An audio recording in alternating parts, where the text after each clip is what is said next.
You're listening to the Fandom Bricks podcast, sponsored by Light-Tailing LED lighting kits for your Lego. Use the code FANDOM23 to get 10% off. Enjoy the show. Hello, everyone. You might be wondering who I am. My name is Sam, better known as Bite Size Bricks, or sometimes known as Bite Size Bricks, and I am back here today to try and help host the Fandom Bricks podcast. And I am joined by the absolute legend that has been holding down Fort Fandom Bricks podcast for the last 3 or 4 weeks without me, and has been doing an amazing job. So here is my co-host, Josh. Hi, you okay, everyone? So it's great to be back, Josh. Oh, it's good to have you back, and yeah, it's been a crazy few weeks. We've had quite a number of different guests on. Obviously, our last guest was AFL Denver, Nathan. He was fantastic. That was it. Yeah, that was great. It was really nice to chat with him. So yeah, it's been good. He seems like the nicest guy. Oh, he's so sweet, and just obviously, you've all obviously listened or streamed that episode. Just hearing about him talk about Lego with his family and his kids and his memories and things like that was fantastic. And I think he's such a knowledgeable guy as well, and he's so humble about it. Yeah. It's wonderful just to get a nice twist on the standardized perspective for for like a content creator as well. So for me, it was a no-brainer having somebody like him on. Awesome. Yeah, I mean, it was a great watch. And that really came through in the episode as well when we were watching through. I mean, obviously, more than most, I probably watch them through because I go through and edit them. And so I probably watched that 3 or 4 times. But no, it was a great watch. So well done, guys. But yeah, thank you very much for kind of taking over. You're very welcome. Whilst I haven't been here. But I'm excited to be back, and we've got loads to discuss. So we're just going to get straight into it this week. So we are going to kind of frame the podcast in lots of questions this week. We've got lots of things to talk about, and we're going to kick off with the release or the kind of announcement of all the Indiana Jones sets. Now, we knew these were coming, and we had rumors of what they were going to be, but Lego have got them out. They are coming soon on the website. We know what the prices are. So, Josh, are you going to be buying any of these Lego Indiana Jones sets? Undecided. Ooh, that's sitting on the fence. Okay, should we go through each one then, and you can kind of give me your thoughts on each one? So we've got the Temple of the Golden Idol, which is the large kind of diorama, Star Wars diorama sort of set. What are your thoughts on that one? I mean, Raiders of the Lost Ark, fantastic movie. One of those movies that's in everyone's kind of like top 50, top 100 movies that people must watch at least once in their lifetime. And it's an iconic scene because obviously if you know Indiana Jones, you know what I mean. I'm not going to spoil it for everyone who has not actually seen it, but you know, it's an iconic scene that leads up to an iconic moment in cinema. She's good as a diorama set. Very nice. Good. You can have it as display and make a good conversation piece, but it's like just, is it overly necessary for that specific thing when there's so much more from that movie you could take as a set? Maybe. I don't know. It's a tough one to kind of gauge, really. Yeah, I think, like you say, it is such an iconic scene, which is why I understand they've gone for that scene. I love the diorama sets. I've got all the Star Wars ones, but I do get, when I looked at this immediately, I was like, this is cool, and I got like immediate nostalgia. And then when I started thinking about it and looking at the price, which is £130 if you're in the UK, so I'm assuming that's about $150, around about that sort of price. And I think, do I need it? And then I look a bit closer and it's like a bit, like you say, it's just a bit nothing to me. I just feel like it's cool and I get why they went for it, but I don't feel like it's going to add excitement to my collection. I'm not excited to get that and build it and display it like I would be a Star Wars set. And I'm a big Indiana Jones fan. It's not like if this was a Harry Potter diorama set, I'd be flat out saying it's not for me, but I probably am the target audience for this. I'm as big a Indiana Jones fan as anyone I know, and I'm just not sold on it. No, it's one of those things, like you say, I think it caters to collectors with grown-up money, definitely. And I think it's one of those sets where its target audience, whilst grown up, is very niche because, like you say, Indiana Jones is a great movie series. There's no arguing of that. And it's a very highly respected movie series. But it's a bit like Jurassic Park or of that sort of Harry Potter lens. It's only going to appeal to a certain market of collectors within that price range. And that's the key thing. It's the price range for what you're getting as a set. Yeah, and I think when you are doing such a small release of, I mean, there's 3 sets, so they're doing a small release, and they've essentially pitched it to young children play sets, which we'll get onto in a second, and then it's expensive display set. There's no like in between with this. It's one or the other, and I think as a collector, we've talked about this loads of times, you've got to be really careful and really selective about the pieces that you want in your collection. And I think for me to kind of go outside of Star Wars, it takes a great display set and not just I like Indiana Jones, so I'm going to get it. The name itself isn't going to sell it to me. It needs to be a great set as well. And so I have done that before. I think behind me, not quite in frame, is the Jurassic Park one, the T-Rex breakout. That for me was a great set. I loved that scene, and I think that set itself up to be a diorama set. Whereas this, I feel like there's almost too much and not enough going on at the same time. They've kind of made it so big, but there's not really any big thing that's kind of drawing your eye anywhere. Yeah, I get what you mean. It's a lot of filler for such a singular scene. Basically 90% of it is just the overall display or the building style of it.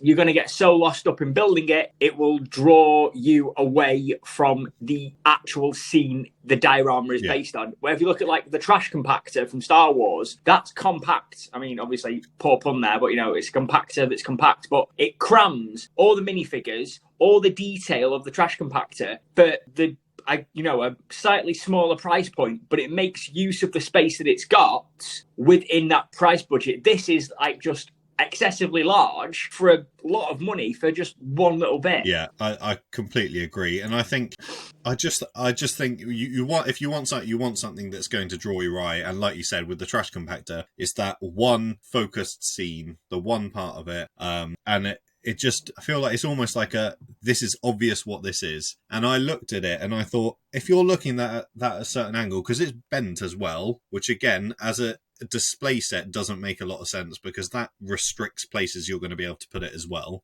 If you're looking at a certain angle, you're barely even going to see the boulder. And let's be honest, that's the scene that people remember is Harrison Ford, Indiana Jones running from the boulder. And spoilers for those of you who've not seen Indiana I know Jones. we talked about that. Spoilers for a 40-year-old film. But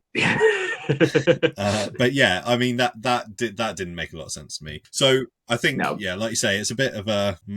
I feel like if, let's say, it dropped down to like 90, then I would start to consider. But even then, it's not. I'm not saying that if it went to 90, I'd jump on it. I think it's going to take. It's either going to take a bit of coming around to, or it just won't be something that I end up picking up. So we'll move on. Yeah, I we'll move on to the next one. This one, actually, we'll save that till last. We'll go to the fighter plane chase. Thoughts on this? I like it. Indiana Jones and the Last Crusade is possibly one of my favourite of the original Indiana Jones trilogy. We're not counting Kingdom of the Crystal Skull for obvious reasons, but I like it. One thing though that I am surprised at is obviously Lego has the policy of shying away from war toys and things that kind of have that spin of war on them. Obviously, Star Wars and some of these other things have it in them, but that's in a fantasy sort of setting. It's a German fighter plane pre-World War II, which has a Nazi Germany sort of lens to it, if we're reading between the lines and how the film goes. So that really can't shy away from it. But I think out of the sets that they're releasing for Indiana Jones, this is the better one because it caters to people who love cars, it caters to people who love anything that flies, and the scene itself that it's based on is actually a pretty good highlight of the movie, the first act, really.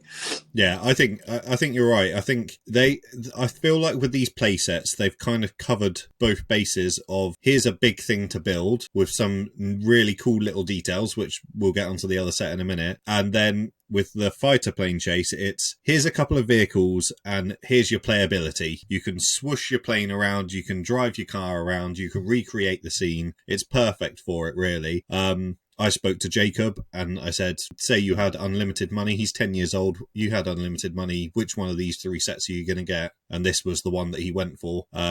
I think that is the target audience. It's sort of that 8 to 10-year-old, 12, 13-year-old kids that just want to have a nice little set to kind of drive their cars around and fly a plane over and recreate the scene. I think perfect. They have been very careful with the markings on the plane. Yep. And I think they've almost put they've added green to it.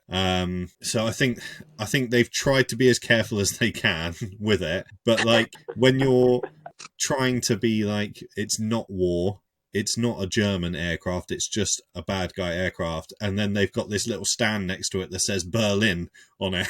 I thought that just cracked me up. I was like, yeah. It was like the detailing and the context of the set made me laugh, because don't get me wrong, this would be one that I would probably buy, just because, like I say, I like Indiana Jones and the Last Crusade. But yeah, if you wanted to have balanced it out a little bit, instead of having just Berlin, you could have put like Vienna, or you could have put London, you could have put other like capital cities or countries in the world, which obviously wouldn't be strictly canon of the movie, but at least it would detract a little bit away from what that is actually meant to represent, you know? Or even like Indiana, just be silly with it rather than. But I don't know. They know what they're doing. They're trying to make it as accurate to the film as they can without kind of breaching their kind of moral standards, which I do understand. And let's be honest, the kids aren't going to worry about that. They're just going to be like, here's a plane, here's a car, and that's going to chase it. So yeah. That's cool. Fair. And so the last one, The Escape from the Lost Tomb, I've got to say, I love this. The detail that they've got in the kind of the hieroglyphics, as they do in the film. They've got R2-D2 and C-3PO in there. They've got kind of bionicle helmets in there, as I'm sure everybody does. But if you follow Jamie, the Brick Educator, who has been on this podcast, he did a great video about the little Easter eggs within this set, and that kind of stuff. The mummy as well is actually a really good touch as well. Like there's a mummy minifigure with it as well. And it's 4 minifigs. It's quite a decent size build. I can't remember how many. I'm just having a look now. 600 pieces, and it's £35. I mean, that is a steal. Like that is a great deal. You're going to get an Indiana Jones minifig in there, plus this whole build, 3 other minifigs for £35. I feel like that is an absolute bargain. And there's loads of playability with the kind of statues that fall over and all the snakes. And I think this is, for me, this is my favourite one. I think this is a great set. Yeah, I agree. But one thing that has noticed me about this, obviously this limited release Indiana Jones thing, is obviously there's no Temple of Doom. No. And there were pictures released that were, they were official images because they were leaked at the same time as these other 3 sets were leaked. It was in like the pictures were the same, essentially. They was in the same place. It was photographed in the same way. It was official images, and Lego seemed to have just dropped it. Now, this is not an unheard of thing for Lego to do. I think the issue nowadays is that leakers and the Lego community as a whole is a lot more vocal. I mean, even we've seen it in the past year since we've been on TikTok and everything else. The amount of people that are now doing Lego content is like through the roof. And so there's a lot more eyes on these things than there were before. And so it becomes much more widely known. So it was just a general consensus that the Temple of Doom was going to be a set that was going to be released, and Lego have pulled it. Have you any thoughts of why you think they may have pulled it? I don't know. It could be maybe from like, maybe it's if I'm thinking about it from a business point of view, not from a fan's point of view. You test the waters with the 2 more successful movies within the Indiana Jones original trilogy. You give them one sort of UCS style diorama set. You give them one play set from the first movie. You give them one play set from the third movie. If sales are decent, you then re-release the set from the second movie later on down the line, just as you're about to retire the other one, and then it's a fresh set of audiences, etc. From a financial point of view, it keeps it fresh. From a fan's point of view, Temple of Doom is not the most financially viable of the movies. So yeah, no, I do see that. I think it's unfortunate that the pictures got out, because then you get people excited, because it is essentially a recreation of a set that they have already built before. Yeah, it's a more modernized take on a previously released set from the original Indiana Jones line. For those of you who are not familiar with the original Indiana Jones sets from the early 2000s. Yeah, so I get what you say with financially it does make more sense. If they were to release 4 sets now, what's the likelihood of everyone picking up all those 4 sets? Slim, I would say. Yeah. Whereas, let's say you release 3 now, people are probably collectors at least are probably going to pick up 2, if not 3. Then if another one comes out in, say, 6 months, a year's time, they might pick that one up. The likelihood is over a longer period of time, you're more likely to spend more money on it, rather than if they all got released now, you're not going to go out and buy all 4 now, or it's unlikely for you to do that. So that does make sense. Okay, well, I think we've kind of covered those Indiana Jones sets. So let everyone at home let us know your thoughts, whether you're going to pick any of those up. I think the play sets certainly have kind of hit the mark there. I think they do seem to cover both bases of the types of builds that I think the younger people that will be actually playing with these will want. But I think for both of us, that larger diorama set hasn't really hit the mark there. No, I agree. But I think it's time to move on to our next question of tonight's Fandom Bricks podcast, which is something that Sam and I talk about quite a lot, and a couple of our guests who we've had with us on the podcast talk about a lot, and that is Star Wars. And now this question is one that I posed to Sam earlier today when we were going over the plan for tonight's podcast. And it's, what does the future of Star Wars look like, both as a property and as a Lego property? So this is because obviously at the Fandom Bricks, we don't just look at Lego. Sometimes we look at other properties as well. And my question, again, is what does the future of Star Wars look like, both as a property and also as a property for Lego? So, Sam, do you want to try and put your thoughts on this first, and then I'll chip in, or do you want me to go first and then you chip in after that? Yeah, I mean, I'm happy to kind of share my thoughts. I think it's a really difficult one. I think we have discussed, and actually this question has evolved, so I'll quickly touch on what this question was originally from us, was that, is everything going to be grey from Lego Star Wars, was essentially the question, wasn't it? Yeah.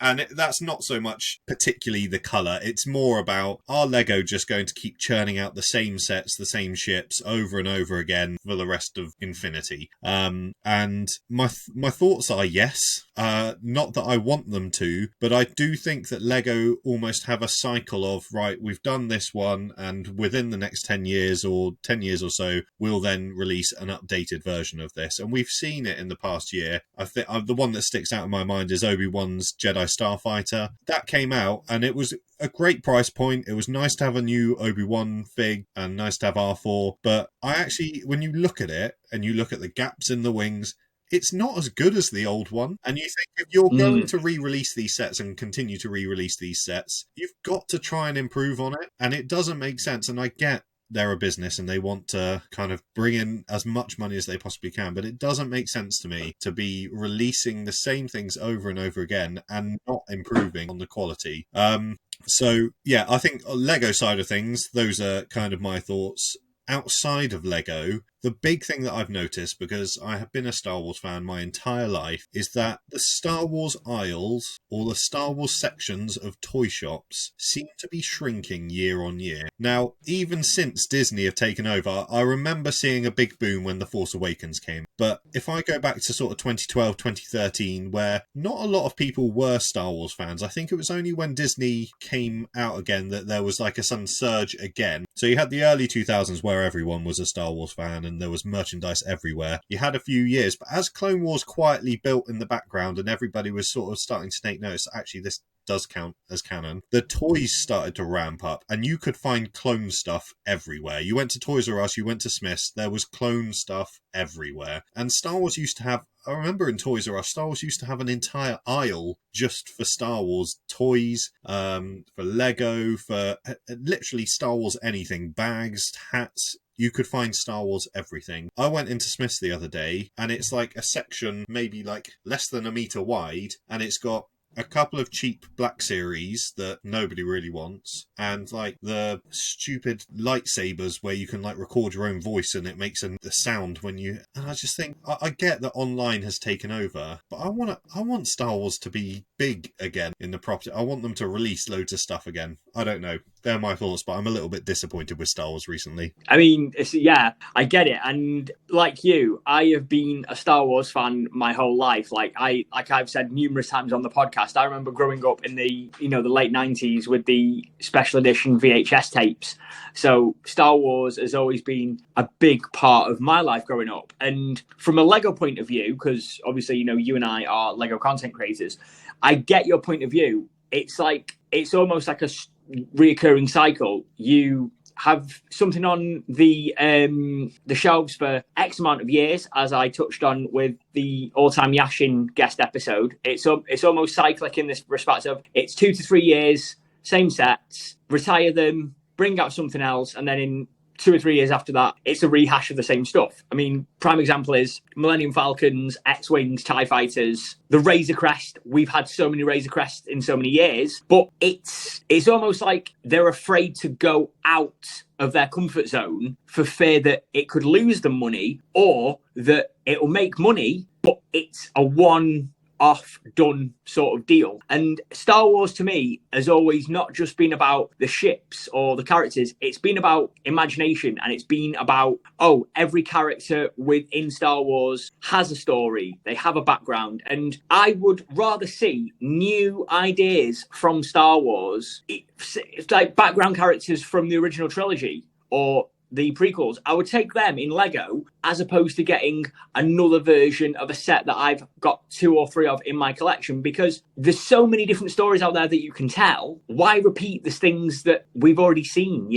That's my thought. But I think outside of Lego, I want to see the stuff that happened thousands of years before. I want to see the height of the Republic at its thing. I want to see the Sith. I want to see parts of the universe that nobody has ever seen within Star Wars. Give me mythosaurs. Give me Sith temples and all that stuff. I mean, The Mandalorian is at its apex right now. It's on its 3rd season. It's one of the biggest properties Disney have got since they've taken over. But Liam Neeson, I don't know if you've seen this. He did an interview, or he was asked a question about Star Wars, and Liam Neeson has said that Star Wars needs to either decide whether it's going to do movies or it's going to forget movies and do series, because there's a possibility that we'll get franchise fatigue and it'll oversaturate the market a little bit. And to me, I kind of agree just a little bit with Liam Neeson. If Qui-Gon Jinn is saying that about a franchise that we all love, then there's got to be some basis to that. Yeah, I mean, on the sort of film or TV side of things, I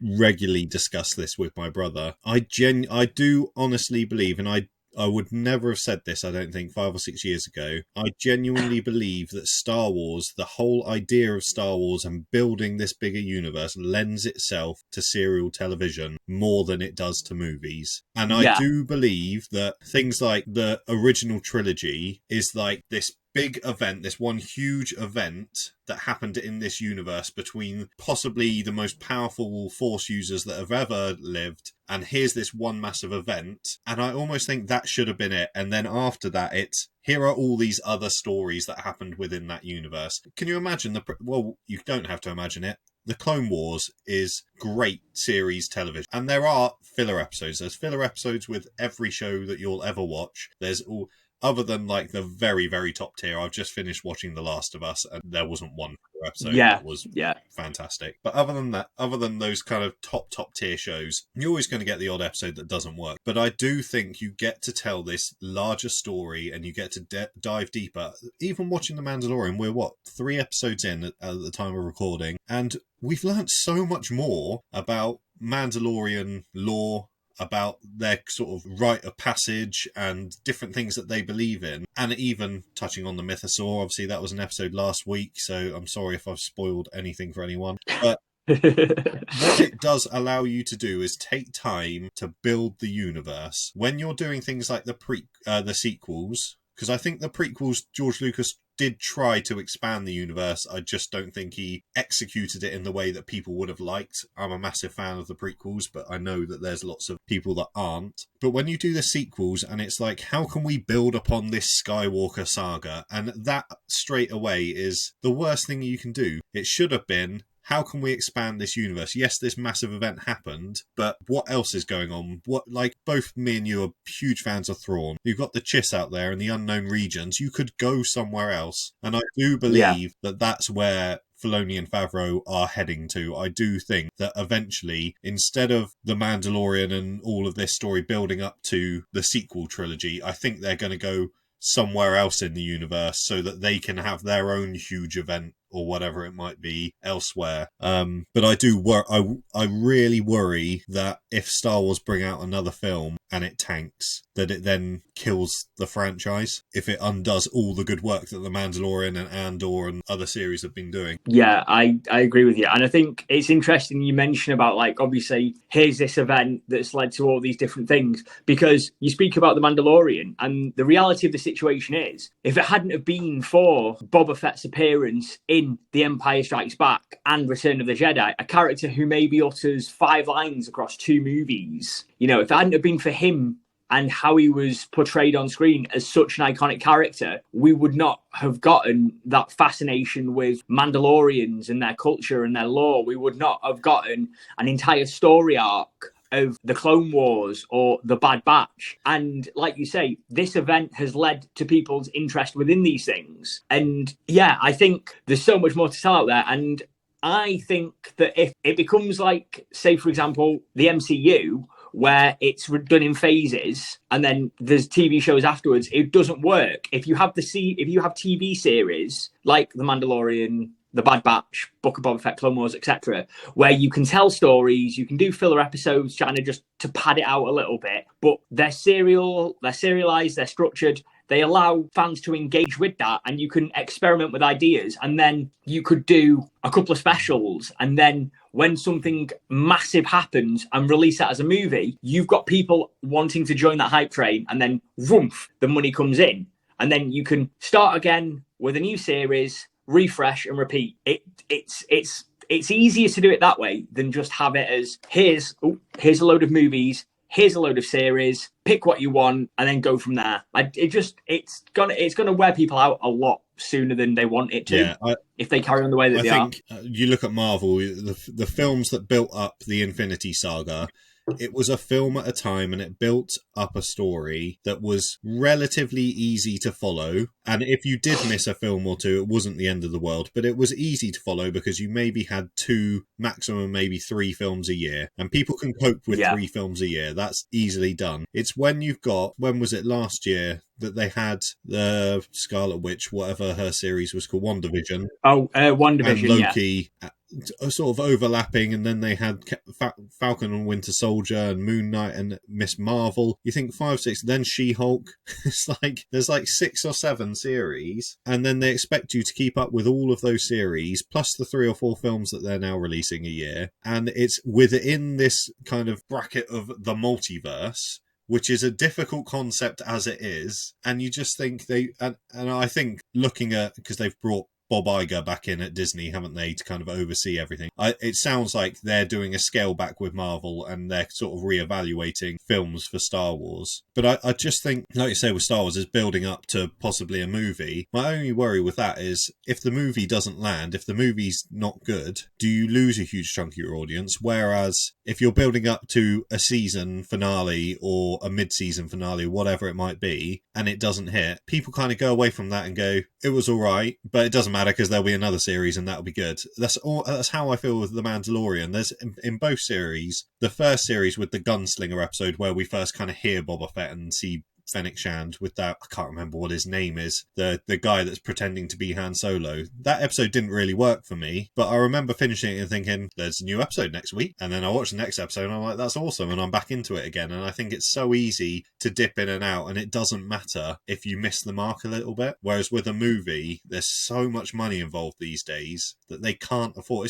It shows with Solo. I think Solo's a great film, but they're never going to make another one because it made no money whatsoever. And then they look at the sequel sequels, and the sequels made a ton of money for them. And unfortunately, for the people that are funding movies, that's pretty much the bottom line for them. If it's making $1 billion, whatever it is, they're like, go and make another one. And if it makes nothing, there's no chance you're making another one. That's the way the cookie crumbles. Yeah. But yeah, to be honest, when we go back to the original question, what does the future of Star Wars look like? I'm hoping exactly what you said, that they just continue to expand the universe for now. I don't want them to go into movies yet until they're absolutely sure they've got something on. Expand the universe. Looking forward to the Acolyte, because that's again, is exploring something that we haven't seen before. They're going further back in time than we've ever been before. So yeah, just keep expanding, keep finding new things to tell us stories about, rather than, like with Lego, retreading old ground. It's a simple but effective plan to do it. And again, we mentioned it. I'll just quickly touch on this one before we move on to our next question. But we spoke about it before about the High Republic. That's an area that they're sort of tapping into a little bit. They've had novels, graphic novels, some other literary media as well. And I think if that is done right, that could be a good movie franchise to work on, because because of the era that it's based in, it's almost like a refresh. They can try new things because it's thousands of years before any of the established lore. So it's a good way of kind of starting anew with something we were already familiar with. It's a free hit, I think, with the High Republic. Yeah. I think you go for it. If it doesn't work, you can kind of leave it, because it doesn't impact what has already been. And that's the worry, is with the sequels, it has so much impact on how you view other Star Wars properties that you don't want to mess it up as badly as that. Like, even now, I watched Return of the Jedi the other day, and I see Palpatine getting thrown down the reactor shaft or whatever it is, and I think to myself, he's going to return somehow. He will return. It's always at the back of your minds then, but it is what it is. But hopefully they keep letting Filoni lead stories, because I do love everything. I mean, both of us are massive Rebels fans as well, aren't we? Yeah, and I think as well it's good because you can tell that they're fans, not just they're fans of Star Wars as a whole. They're looking at it from a fan's perspective rather than an executive's perspective. And some of the stories that they've written, some of the ideas that they've penned, they're meant with the love of a fan rather than an executive who wants to make money. And I think that is good, because hopefully they understand it from our point of view as people who want to support that brand. Yeah. So I'm optimistic that they can give us something that we want. Fingers crossed. Okay, well, we'll move on, because we are going to continue talking about The Mandalorian. This was something. Now, I don't know if you listen to any other podcasts, but I listened to the Force Center podcast. It's two guys that just talk about, and they do like deep dives into each episode of The Mandalorian, Ken Napsok and Joseph Scrimshaw, but they do a section every week with, if watching this episode, if you could have one piece of merchandise from this episode, what would it be? So would it be like an action figure or a t-shirt or something from the episode? So I thought we'd do something similar. And I like it. If you were in charge of Lego, and so far, thanks to the crab spider droid, we have had a snub fighter and a crab spider droid. So for episode 1 and 2, we have got Lego sets coming out. So if you were in charge of Lego and you had just seen, or you'd been given pictures of chapter 19 or season 3, episode 3, what would you turn into a Lego set from that episode? Ooh, this is it now, because it's a case of instantly, obviously, there are spoilers ahead for those of you who have not seen Big chapter spoilers. 19 of The Mandalorian. Yeah, big spoilers. Yeah, I just want to clarify this now. So we will be talking chapter 19. So avert your ears from this conversation.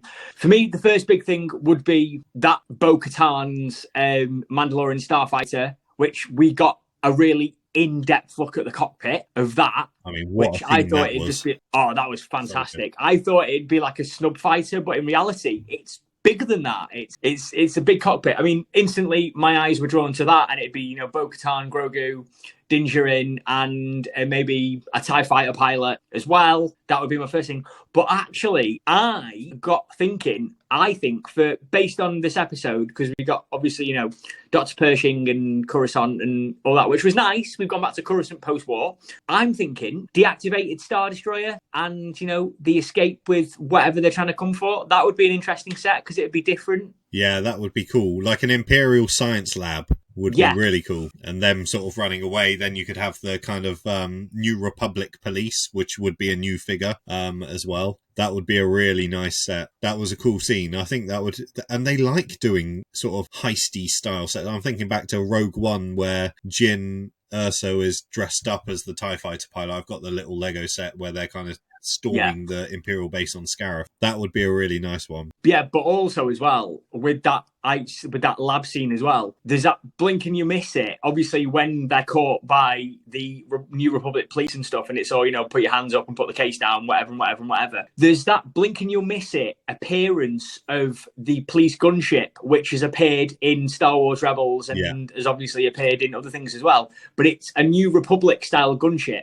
And I think to myself, well, if you were to do that as a set, you could easily have a New Republic gunship, a couple of New Republic police officers, Dr. Pershing, obviously Moff Gideon's former lieutenant turned amnesty officer, but, hey-ho, again, spoilers, amnesty in brackets. And, you could do something like that. That in itself I think that would make a decent playset based on the episode, because it would be just, because obviously it caters to what fans want. It ships, it's figures that you could pose and do things with, but if it's going to be cyclic and it's going to be grey, it's another grey ship, but it's a grey ship we haven't seen in Lego before. Nice. So ticks a few boxes there. Yeah, I like it. So what about you? I mean, obviously the obvious one was the big chase at the start, which was such a good one. I mean, I think I've rewatched that like 3 or 4 times already, which was great. I'm loving all of these scenes on the Mandalorian covert, their kind of secret hideout, which is really nice. I know it's very similar to the Armorer's Forge and things, but that would be a nice little scene. But the thing that I landed on in the end, it's almost a remake of Darth Vader's transformation, but I was thinking the Mind Flare scene. Ooh, I think that might be quite cool. That. With Dr. Pershing, and you have like the things all around him. You could have someone at the control panel. There's the Twi'lek guy at the control panel, and then you've got the oh my god, I've forgotten the species now. Admiral Akbar species. Mon Calamari. Yeah, there you go. And so you could have one of them in there with Dr. Pershing, and then you could have the sleeper agent, essentially Moff Gideon's agent, in there, with the Twi'lek guy at the controls. I thought that would be like just a fun little place. I think it's a bit dark for Lego, maybe wiping someone. It's a bit dark for Disney, really. But they did it. You know what I mean? But I thought, to be fair, I rate that. When he went in and the guy was like, I enjoyed it, and I was like, yeah, sure. And then you see him smiling straight away. You know what's coming. You know she's going to do something, but he's there smiling. And I'm like, oh, okay, this is a bit Disney-ish. And then she's there and she's just like, crank it up, up to 11. Yeah. Yeah, no, I just thought that would be a funny little set that you could get a couple of cool little minifigs in there and get going with that, yeah. Yeah, no, to be fair, like, I like that. And I mean, I'd be curious in the build technique of that. Can you imagine, like, how you would get about trying to build like a mini mind flayer? Like, how would the mechanics of that work? You know what I mean? I was almost thinking like the Darth Vader transformation. If they were really kind, they give you 2 Dr. Pershings, and so you could twist the bed so he's with like a little smile on his face, and then you twist it around and he's in agony. That would be nice, but I'm not sure I'd go as far as adding 2 of the same minifig in there, but you can dream. Yeah, so I thought that would be a funny one. That's quite a good one. I think based on like just that episode as well, because the vast majority of it takes place on Coruscant, and I mean, there's not really much else that you could really cover within that episode, because you get the action heavy orientated first part of the episode, and then you get all the the exposition and all the kind of, whilst this is happening somewhere else in another part of the universe, and then it finishes back off with the Mandalorian and Bo-Katan. And I think, realistically, if they were to make any sets from the episode, one of them would have to be Mandalorian and Bo-Katan based, which is why I think they would do her Starfighter, but like a buildable cockpit. Like, obviously, I've got the recent one, like the 2021 or the 2019 one. I've got that one, which is nice, but the wings are a bit sort of flimsy. I've done a YouTube review of that on my YouTube channel, and you'll see what I mean about the wings. But if you could do it as a larger set and have like a buildable cockpit and things like that. Or even if you were to do like, I'd say as a diorama set, you could easily just have the inner workings of the cockpit cool. and then Dinger in with like a new armor sculpt and like dual molded like legs and arms on the turret of a gun, and in like you'd have like a printed piece which would be a TIE interceptor in his sights as he's about to pull the trigger. Something like that would be pretty fun. Cool. And R5 in there as well. And then you'd have like a little ball that Grogu can like sort of, you can put a mini Grogu in it, like flicks the lid and stuff like that. There you go. Yeah, I think great sets. Once again, we've shown why Lego should hire us. Come on, guys. I'm still waiting for the job opportunity here. Come on. Okay, so before we get into our minifig draft this week, we've got one last thing, just a quick one to discuss. This week, Star Wars are starting to announce their panels at Star Wars Celebration, which I am excited about and nervous because I know what the panel selection is like. And nowadays they do a sort of digital draw as to what you get and what panels you get. Back in the day, I think at least last time it came to London, it was a queue up from 5 o'clock in the morning and hope that you get spaces in there, which I did do.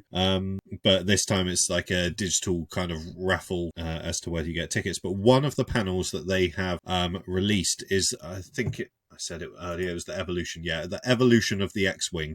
Of the Lego X-Wing, actually. So Lego themselves haven't announced that they're doing anything at Star Wars Celebration. They have done in the past, but this time they haven't announced anything. But we have got this panel that's going to be kind of discussing the evolution of the Lego X-Wing. And the question really is, do you think this is pointing us towards a new UCS Lego X-Wing? I hope not, because, I mean, yeah, it's going to link back to the previous questions on this list. It's part of a cycle because the current playset version of the X-Wing is due to be retired by the end of this year. Again, see my video with the old-time Yashin to learn all about the cycle of retired sets and things like that. And I mean, I like an X-Wing. It's an iconic star, it's an iconic starfighter that we all know. It was one of the few things that makes you think Star Wars. But I'm not interested in the Lego evolution of an X-Wing. The original Lego Systems X-Wing, fantastic. It's the ultimate holy grail set for any fan. There's been decent X-Wings. There's been poor X-Wings. We've had, obviously, recent versions of the X-Wings in the sequel trilogy. We've had updated original trilogy X-Wings. I'm just not feeling it. If that is the case, and they're looking at a UCS one, what are they going to do that they've never done before with an X-Wing UCS style? To answer your question, I have no idea. Exactly. I genuinely don't know. And X-Wing is such an iconic ship, and I get that, like the Millennium Falcon. But with every release of the X-Wing comes a discussion of, well, this is better than the last one, but this bit is worse than the last one. And no one's ever happy with it, or not 100% happy with it. And I just feel like, save yourself the hassle and don't bother. Yeah. It just, like we said earlier, it just seems like it's just rehashing the same things. And as you said, the current one is due to retire. And I thought that was a good build, to be fair. I do like the new mechanisms that they've got with the new X-Wings. I hate displaying X-Wings. They're a bloody nightmare because they don't fit nicely next to each other and you have to have them on stands. Otherwise, it's just a mess. I do like the new mechanisms, but I just think, just leave it for a bit. Let it be. I agree. The only thing, and playing on my mind again, I'm supposed to be working, but all I think about is Lego and Star Wars, and life. The only thing I could see that they could do differently with an X-Wing UCS style is, and hear me out, it's off the wall. It's different, but it's off the wall. Okay, so I'm ready. The only thing that you could do realistically is what they did for, I think it's the 2017 X-Wing, which is the one with the awful helmet sculpt of Big Dark Lighter and Luke Skywalker, and they give you pieces to change which one of Red Squadron it is, and they give you a set with an entire squadron of the A New Hope Red Squadron as minifigures, and it's an X-Wing build, and they give you different pieces to make a different member of Red Squadron from A New Hope and a different minifigure to go in the cockpit. Like they've done with the table football, you can change it around to suit your needs and which version you want to go for. That's the only realistic thing I would want as a fan, would be the ability to change which version of the X-Wing I've got with a different figure. Even if it's the same body with just different heads and different helmets, it doesn't matter. It's different. Yeah, I'm glad you said that, because this is exactly what I've been thinking about with this guy here. So with Commander Cody, Captain Rex, the helmet sets, I feel like Lego could have done something different. What I would have loved is just a plain Phase 1 Clone Trooper, and then they did add-on packs. And I would have been perfectly fine buying an add-on pack that had stuff to make Commander Fox or Commander Cody or different clone troopers, where you buy the base set and then you can buy an add-on pack to change it however you want. So the X-Wing, you can have a plain X-Wing and then you buy an add-on pack to fit the different pieces.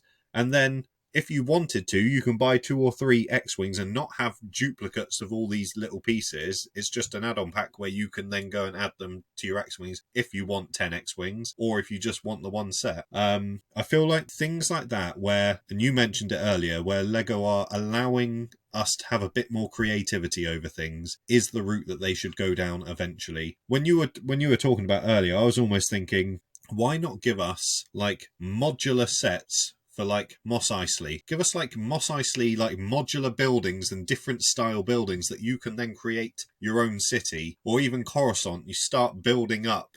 Because everybody loves a Lego city, or everybody seems to love a Lego city. I'm not a big fan myself. But as a Star Wars fan, that would be my way into a Lego city, if they started doing modular Mos Eisley buildings and things like that you could get together and hit, like, you've got the cantina, but here's like this guy that's selling Kowakian monkey lizards, and here's another guy here's Max Rebo's workshop, and here's another droid workshop, and here's the mod people with their weird Lambretta things. And yeah, it's basically like, okay, this again, Lego, if you want to hire us, we are coming up with, coming up with money for you here. Yeah, Star Wars buildings as modular sets and then you could start a whole new trend of Star Wars cities, because Navarro, you could build it up to what it's like now in The Mandalorian. From, you could have like different parts of Navarro, you could have Coruscant, like Sama said, and also go crazy, go for something like Naboo as well, like Theed.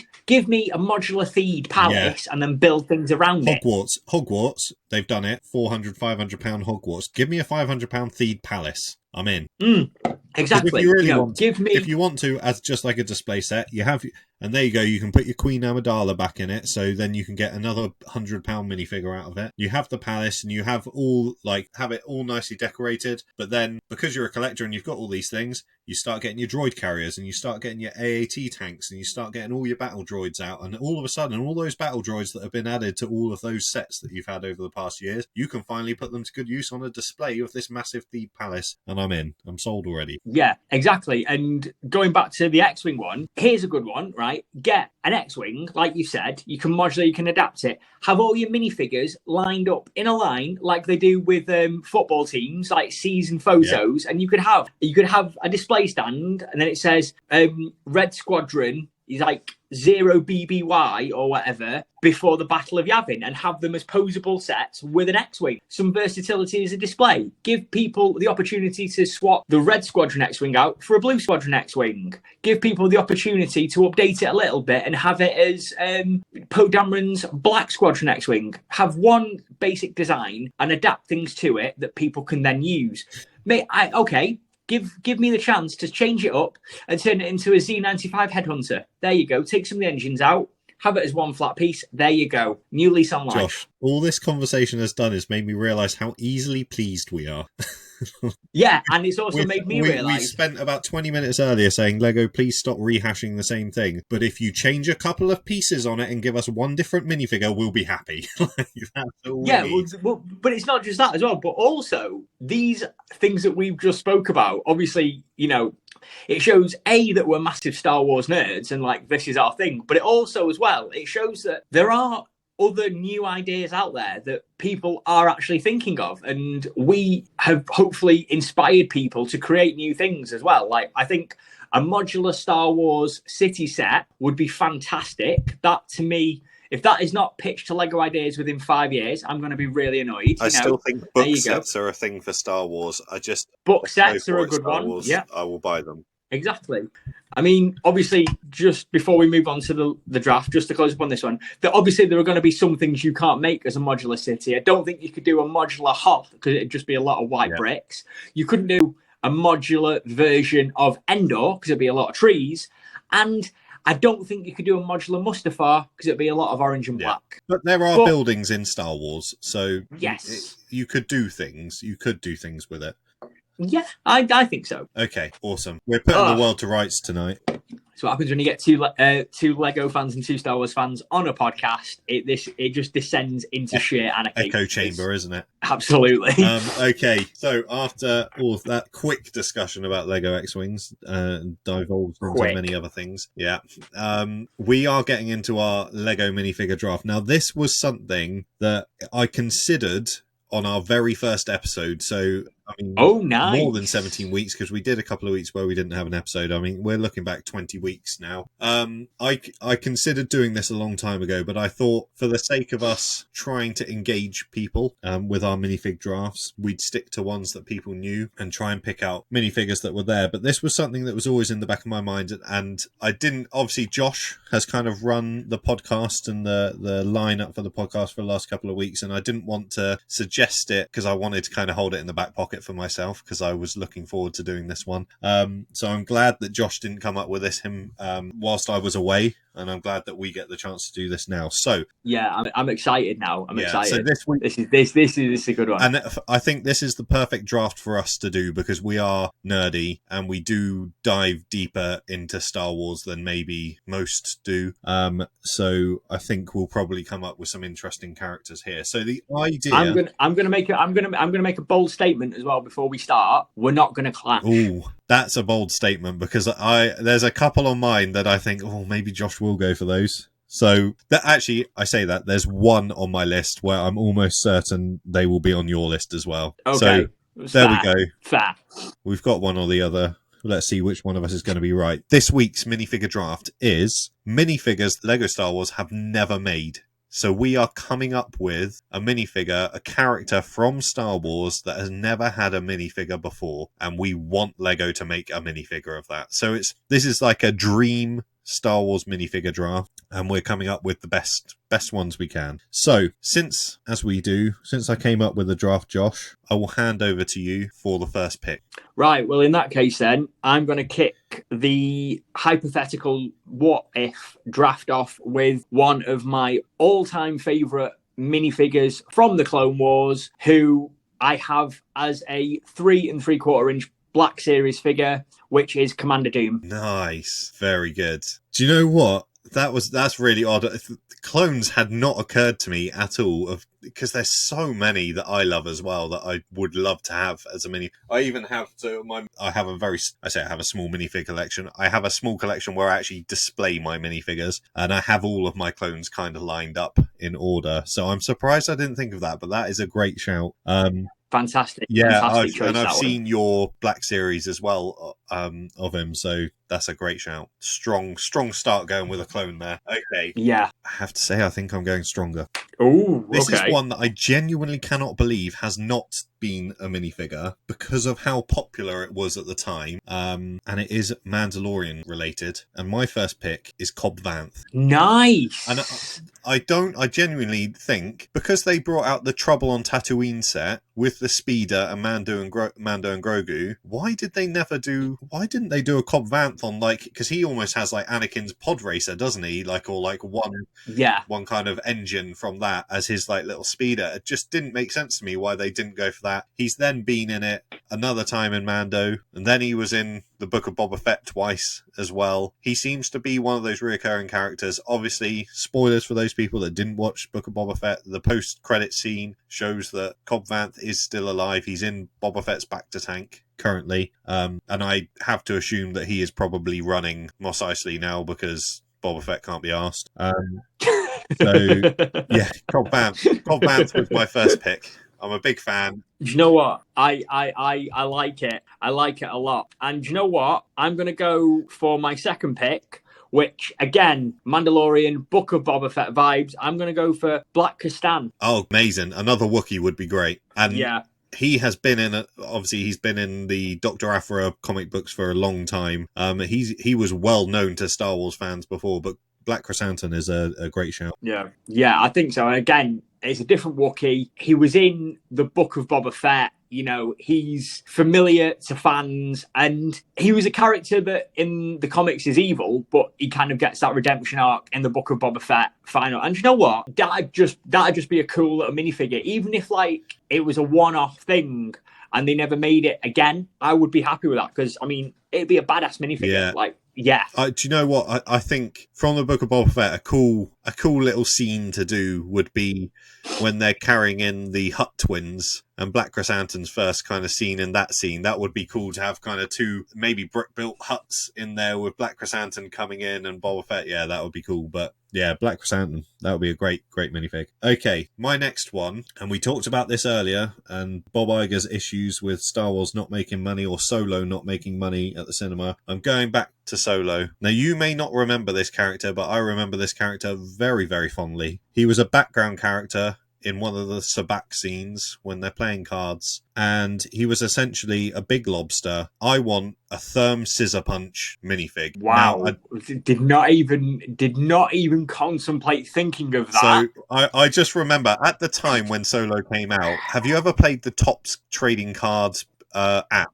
Yeah. They had the app where you could open up. And I remember it was before Solo came out, and the first time I came across this character, and it comes up, and I'm like, oh, what is this weird lobster guy? And I'll look at his name, and his name is Therm Scissor Punch. And I'm like, this would have solved Solo's marketing problem. It would have solved everything if they just had a Therm Scissor Punch plush toy, a Therm Scissor Punch 6-inch Hasbro Black Series or whatever, minifigs. Just put Therm Scissor Punch on everything. And the reason I know this is because for probably 7 or 8 years, I have had a TeePublic store where I've put my like drawings and Star Wars doodles on there, on t-shirts and sold t-shirts. One of my all-time best-selling t-shirts, I think close to like 200 sales, is a Therm Scissor Punch t-shirt. There was a niche market for it, and people were loving this character, and I just would love to see it in minifig form. I think it would be so complicated. Amazing. Yeah, I you know what? Not even how I thought you were going to go. Like, legit, I'm sat here looking at my list, and you just said that. I'm thinking to myself, wow, out of left okay. field. Completely out. Like, we're in the stratosphere of left field.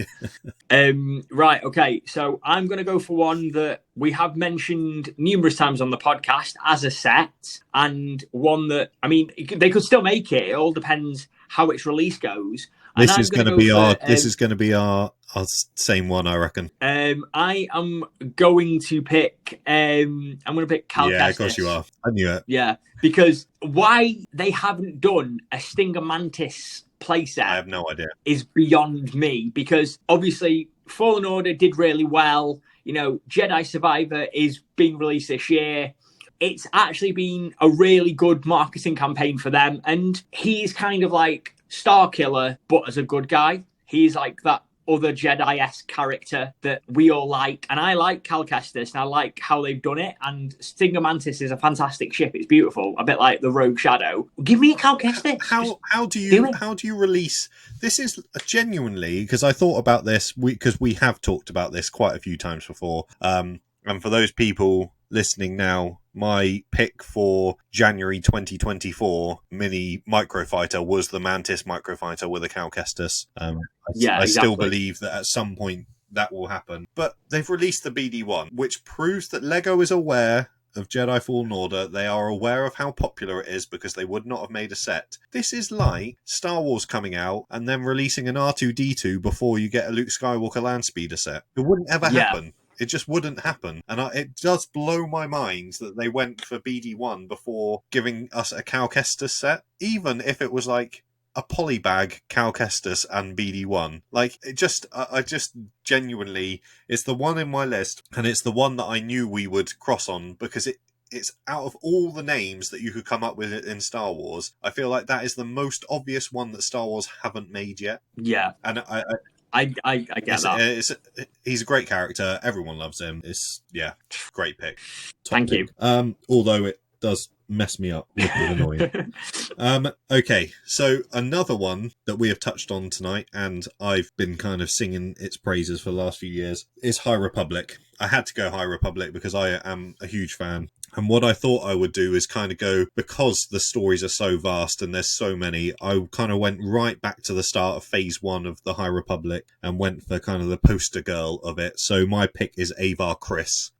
Nice. So I wanted to go Jedi with it. The High Republic is all about the Jedi and how they're kind of putting out little fires across the galaxy before big things happen. And she was kind of the poster girl of the first wave of the High Republic. So I thought I'd go Avar Kriss there. Had to get it in there. Yeah, and I like that. I think it kind of taps into that High Republic market that we spoke about. And yeah, I mean, do you know what? I'm not going to argue with that one. It's a very valid point. And again, if the High Republic were to become a franchise, like a money-making franchise that is different but still within the remit and context of what we're used to, have the poster girl of it as a minifigure, and there you go. Great. So it is. Right, okay, so I still have a few choices on my list, but based on your picks, I'm going to go a little bit left field myself, because this is obviously, I want them to make this as a minifigure, but they never will, because the character that I'm thinking of as a minifigure is actually part of the Legends continuity now, so they're not canon. They may become canon, they may not, who knows, but I am going to pick Mara Jade. Nice. Wow. How did I not think of Mara Jade? Because what a cool minifig I know. Like the red hair, purple lightsabers, like, oh, what a minifig that would make. I mean, basically, the way I look at it is, if you were to take the hair of somebody like Scarlet Witch as a minifigure on the body of Cara Dune and give her a purple lightsaber, you have your own custom Mara Jade. Yeah, you're pretty much there, aren't you? That is a great shout. Yeah, thank you. That's I thought, do you know what? I'll see how he goes, but yeah, that is my choice, nice. Mara Jade. So again, we're coming up with gold here. Star Wars CMF line Legends minifigs. Oh, take my money now. I would, if I got duplicates, I wouldn't care. You'd just be keep going. Now, I seriously considered, and we'll maybe touch on it, I seriously considered a Legends character. The one that I was considering did actually make an appearance in Star Wars at one point, because I wanted to get a Sith in there somewhere, but I veered away from it eventually, and I went for a character that has been in the comic books, and specifically the Darth Vader line, and it is Darth Momin. And I don't know if you're aware, but he's sort of the architect Sith. He's the guy that designed Darth Vader's castle. But it was through his mask, and so when people put his mask on, he kind of embodied them. But the design was so cool. He's got like long flowing hair as well underneath it, and he's kind of like a different style Sith that we've seen before. And I just thought the look of the mask, and we've seen like Revan in minifig form before, and I think Sith always come across quite nicely in minifig form, and I wanted to go something different so that we didn't clash, to be honest, because I was a little bit worried my other pick, which I'll talk about in a minute, may have clashed with one of yours. So that was my fourth pick. And to be fair, I've read that comic and it's so good, because obviously it's got the whole nice Mustafar subplot to it as well, and it's, you know, and it's that it's like that the spirit embodies the mask like obviously kind of possesses people, and they kind of does the Sith bidding through death, which I think is kind of a fun mystical way of doing it. And do you know what? And it kind of binds everything together. That's actually, do you know what? Fair. That is a good shout. I'm happy. Do you know what? I rate that. It's different as well. Okay. Ooh, okay. Final pick now, Josh. My final pick now. So I think we've gone for quite a good broad mix. I mean, some of them absolutely, totally left field, you know, would not have thought of them. I mean, nice to see that your brain was really much in the zone, Sam. Yeah, I was on this. But like I said, I've been thinking about this one for a while now. There were a few on there that I knew for months I've known would be on this list. Yeah, I'm going to finish up then with a character that is sick, is Legends, has an iconic mask that we all instantly recognise. It's been on the front cover of a lot of its Legends-related media, and I think would make a really cool battle pack, and that is Darth Nihilus. Yeah, love it. This was the one that I was tempted to dive into. That's a great shout. And I like you say, that I don't think you could dive into any other Legends character other than Revan and have a more iconic mask than Nihilus. No, exactly. And the original Knights of the Old Republic, first one and the second one, are two of my favourite games of that, of that time. And obviously, I think we kind of got some Old Republic stuff in like 2013, but we got a Darth Revan minifigure. I think it'd be cool as like an anniversary special to have Revan with obviously Darth Malak as a set. You could have the Sith Triumvirate of Darth Kreia, Darth Sion, Darth Nihilus as like an exclusive You set. could have As like a light three-way. side Revan, Bastila Shan, Jolie Bindu, or like Yeah.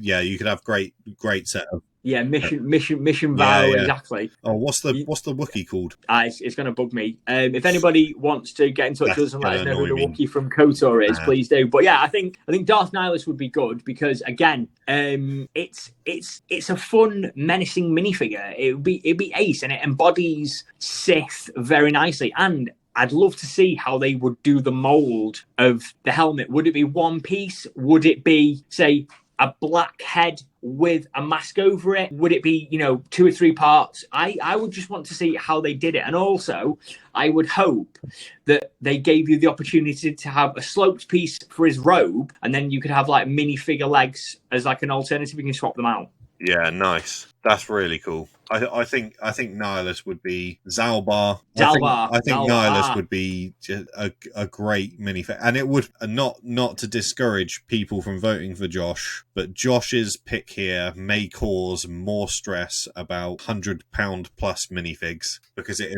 would absolutely end up becoming one of those holy grail minifigs, wouldn't it? It's that good. Oh, 100%. And again, it taps into an area of Star Wars that they've done, has made the money, people like it, and it wouldn't interfere with the current Disney canon. So it's a no-brainer for me. Yeah, awesome.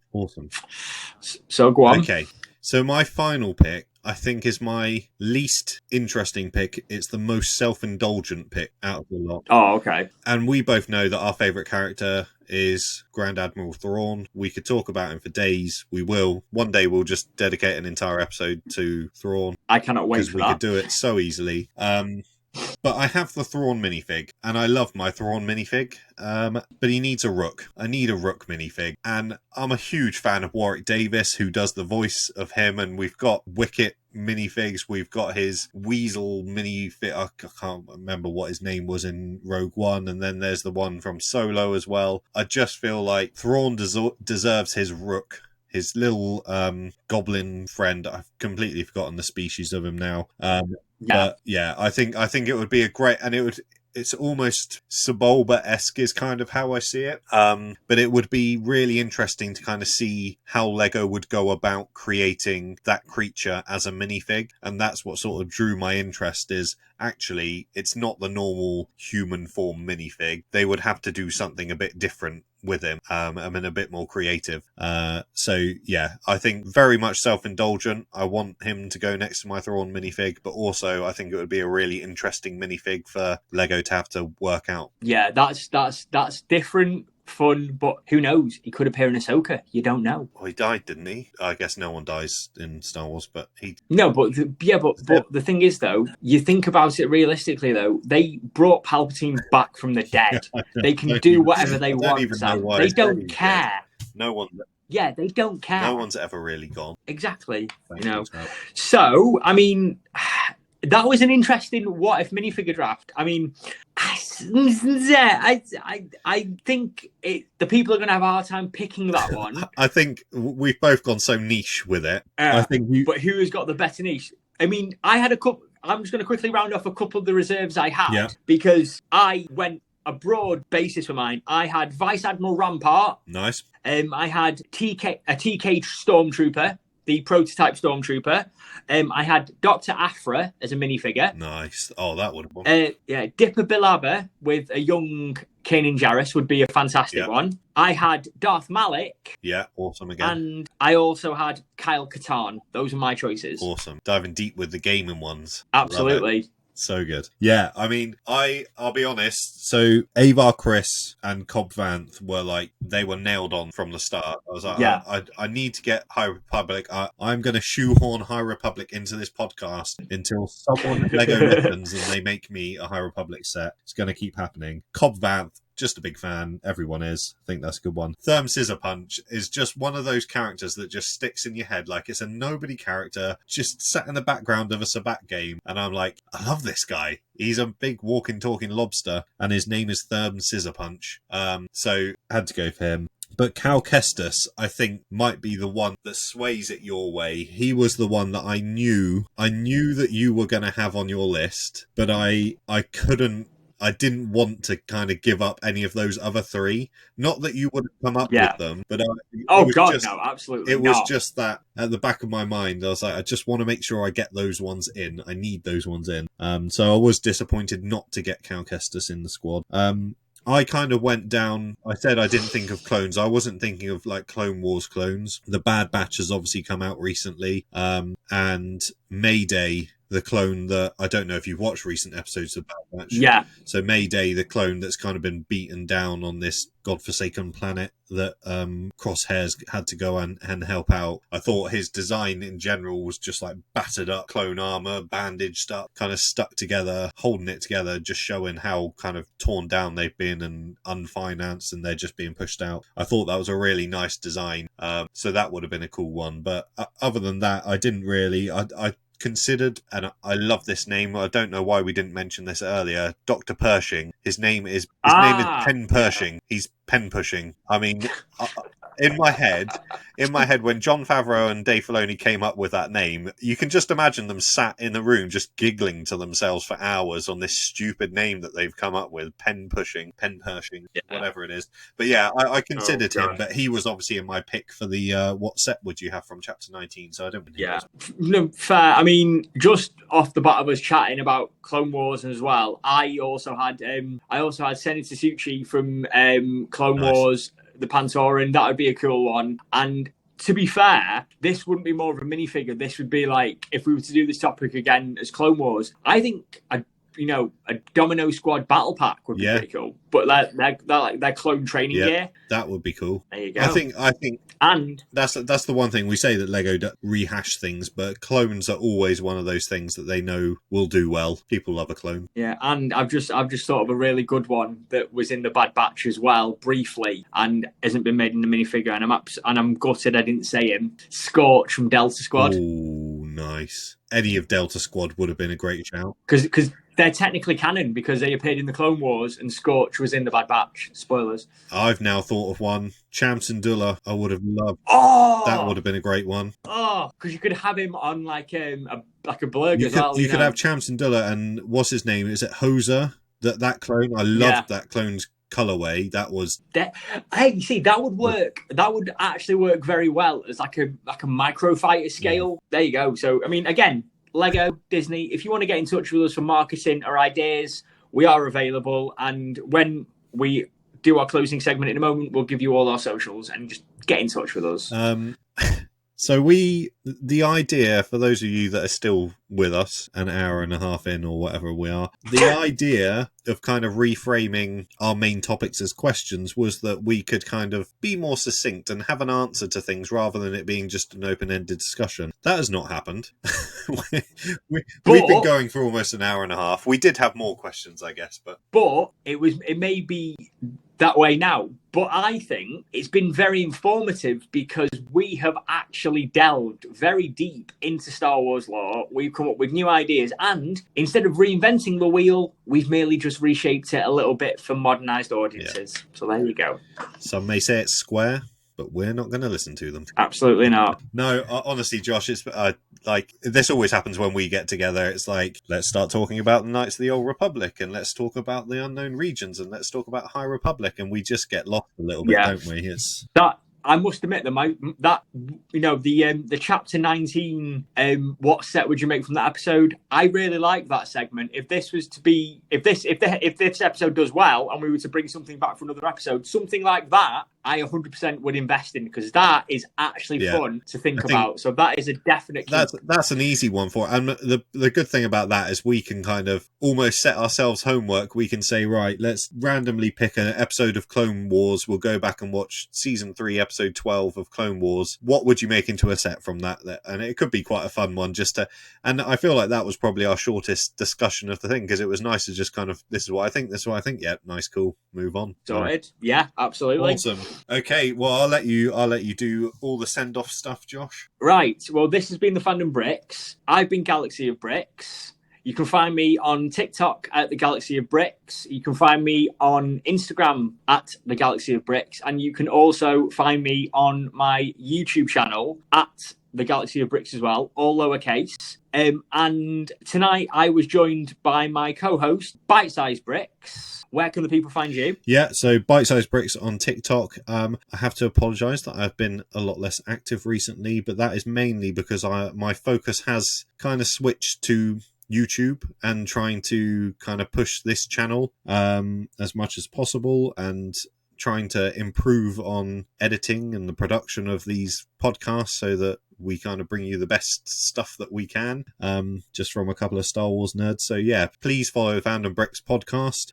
Episodes come out every Friday when we can, but I think we've been pretty good at sticking to that recently, which has been nice. So yeah, follow Fandom Bricks on YouTube, and on Spotify is where we mainly try to push our stuff as much as possible. We are doing votes on Spotify, so when you go to the episode, you can find a voting section underneath. However, on YouTube, unfortunately, we don't have enough followers yet to put it on the video, but if you go to our page and go to the community tab, I'm allowed to post polls there. So if you want to vote on who won the minifig draft, please head there.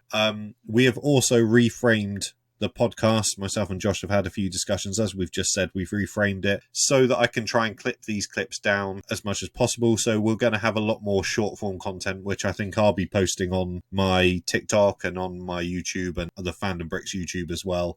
So hopefully we're going to try and make everything a bit more accessible for people to be like voting on minifig drafts and commenting on how bad our decisions were for the chapter 19 sets and whatever else, and cry at us because we said we don't like the Indiana Jones diorama set, but it's all opinions. Yeah, absolutely. So thank you very much, everyone, for listening, watching, whatever you've been doing. Again, thank you for having me back, Josh. Loved talking Star Wars with you, as always. Absolutely. And we will see you all next week. Yes. Take care, everyone. Bye. Bye. Thanks for watching the Fandom Breakdown. Make sure you subscribe and check out some of our other videos.